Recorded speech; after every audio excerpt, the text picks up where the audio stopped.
চলমান কোটা আন্দোলনকে আপনি কিভাবে দেখছেন?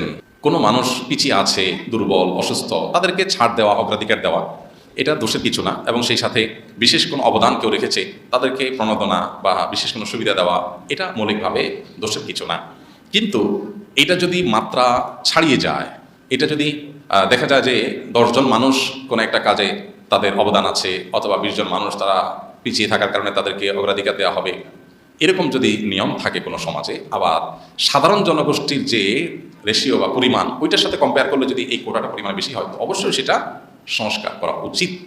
নবী করিম সাল্লাল্লাহু আলাইহি সাল্লামের সাহাবায়ে কেরাম যারা জিহাদ করেছেন বা যারা বিভিন্ন অবদান রেখেছেন দ্বীনের জন্য, তাদের আল্লাহর বিধান অনুযায়ী জিহাদ থেকে লব্ধ যে সম্পদ, সেগুলো বন্টনের ক্ষেত্রে তারা ভাগ পেয়েছেন। এর বাইরে রাষ্ট্রীয় সম্পদ থেকে বা অন্যান্য কিছু থেকে নবী করিম সাল্লাল্লাহু আলাইহি সাল্লাম তাদের বংশধরদেরকে ফ্যাসিলিটিস দেওয়া, এটা করেন নাই। তো এই জন্য কোটার ক্ষেত্রে সংস্কার জরুরি হয়ে পড়ে, যদি কোটা এই অযৌক্তিক রেশিওতে থাকে অবশ্যই।